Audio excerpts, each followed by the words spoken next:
Hello नमस्कार, यहाँहरूलाई फेरि स्वागत छ पाण्डे युरोप च्यानलमा। दर्शक सबैलाई नमस्कार फेरि पनि गरेँ मैले। आज हामी चाहिँ डिस्कस गर्दैछौँ, छलफल गर्दैछौँ भनौँ, सर्बिया आउनको लागि चाहिँ हामीलाई के डकुमेन्ट चाहिन्छ र प्रोसेस कति महिनाको प्रोसेस हुन्छ। हामीसँग हुनुहुन्छ हाम्रा भाइ ओम। हामी आएको चाहिँ अहिले लगभग 7.5 महिना जति भइसक्यो र हामी आउँदा के डकुमेन्ट चाहिएको थियो र कति टाइम लागेको थियो, अहिले चाहिँ कति टाइम लागेको छ, डकुमेन्टहरू के चाहिन्छ, चाहिँ केही न्यू चेन्ज भएको छ कि छैन भन्ने विषयमा हामी छलफल गर्दैछौँ। ल भाइ।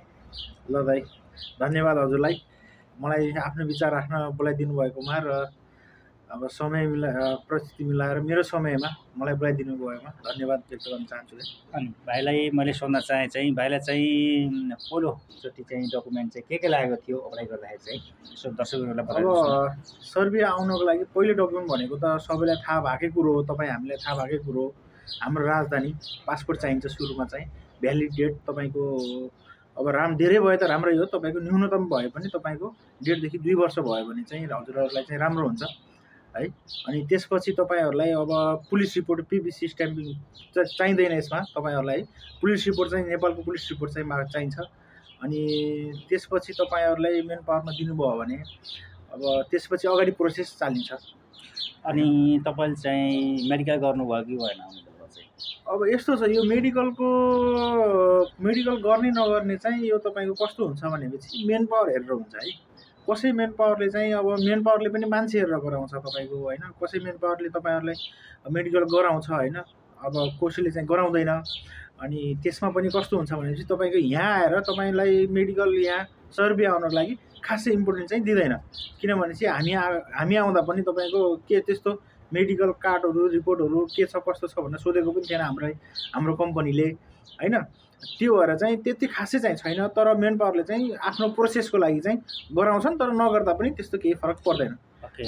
अनि तपाईँलाई चाहिँ कति महिनामा तपाईँको चाहिँ भिसा लाग्यो सर्बियाको चाहिँ? अब भिसाको कुरा गर्नुहुन्छ भने मैले प्रोसेस गरेको चाहिँ तपाईँको ठ्याक्कै 3.5 देखि 4 महिनामा चाहिँ लाग्छ। तपाईँ ढिलो भनेको 4 महिनामा चाहिँ तपाईँको प्रोसेस एकदम अर्जेन्ट डिमान्ड छ तपाईँहरूलाई होइन। यहाँ जस्तै हाम्रो कम्पनीमा अर्जेन्ट डिमान्ड थियो र हाम्रो 3.5 महिना 4 महिनामा चाहिँ हामी यहाँ आइपुगेको थियौँ होइन। जस्तै अब कस्तो डिमान्डमा कस्तो अब त्यो डिमान्डमा अर्जेन्ट छ कि छैन भन्ने कुरामा चाहिँ त्यसमा चाहिँ कम्पनीको भर पर्छ। कम्पनी सँगसँगै मेन पावरको चाहिँ भर पर्छ होइन। अब कतिपय नेपालमा अहिले के छ भनेपछि तपाईँको मेन पावरहरूले काम भोलि भइहाल्छ 2 महिनामा भइहाल्छ भनेर भनिदिन्छन्, तर त्यो उनीहरूसँग यहाँको सर्बियाको उसमा चाहिँ डिमान्ड गएको हुँदैन होइन। अब डिमान्ड नगइसकेपछि मान्छेलाई झुलाउने यो गर्ने, अब हुँदैछ काम भन्ने, यस्तो भएको छ उस्तो भएको छ भनेर भन्छन् होइन। खासमा चाहिँ त्यो होइन होइन। तपाईँलाई जस्तै यहाँ कम्पनीले अर्जेन्ट डिमान्ड छ भनेर भन्यो भने तपाईँको छिटोमा काम रेगुलर नन स्टप हुँदै गयो भने तपाईँले 3 महिनामा चाहिँ सर्बिया चाहिँ आउन सक्नुहुन्छ। अनि तपाईँलाई चाहिँ आउने क्रममा चाहिँ कोही एजुकेसन सर्टिफिकेट माग्यो कि मागेन त? जरुरत पऱ्यो कि परेन त?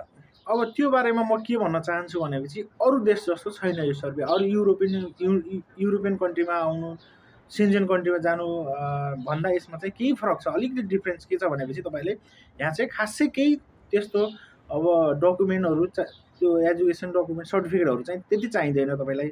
जस्तै क्रोएसियाहरू जानु पऱ्यो, अब स्लोभेनियाहरू जानु पऱ्यो होइन। अलि राम्रो ठाउँमा युरोपियन युनियनभित्र युनियन भन्दा पनि सेन्जेन एरियाभित्र जानु खोज्नुभयो भने तपाईँलाई अब 8 पास नभए तपाईँको नर्मल इङ्ग्लिस चाहिँ चाहिन्छ होइन। अब एसएलसीको डकुमेन्ट खोज्छ, अलि राम्रै वेटर स्वेटरमा जानु खोज्नुभयो भने होइन। जस्तै वेयर हाउसमा जानु खोज्नुभयो भने त्यसमा पनि नर्मल हाई हेलो इङ्ग्लिस खोज्छ, तर यसमा चाहिँ त्यो खोज्दैन। तपाईँको सर्बियामा कस्तो छ भने तपाईँले डकुमेन्टहरू नभए पनि हजुरको एजुकेसन सर्टिफिकेट नभए पनि एप्लाई गर्न सक्नुहुन्छ। तर त्यो डकुमेन्ट छैन भन्दैमा चाहिँ तर अब इङ्ग्लिस बोल्नु पर्दैन भन्ने चाहिँ होइन, तर तपाईँले इङ्ग्लिस केही सामान्य रूपमा बोल्न सक्नुभयो भने त्यसमा चाहिँ तपाईँलाई सजिलो हुन्छ है। हस् त, धन्यवाद भाइ हाम्रो ओम भाइलाई। चाहिँ म यस भिडियोमा अन्य बताउन चाहेँ कि नेक्स्ट भिडियोमा चाहिँ हामीले चाहिँ सर्बिया आउन चाहिँ के सामान लिएर आउने भन्ने विषयमा बनाउने छु भिडियोहरू। अहिले चाहिँ हस् त, नमस्ते। नेक्स्ट भिडियोसम्मको लागि बाई बाई।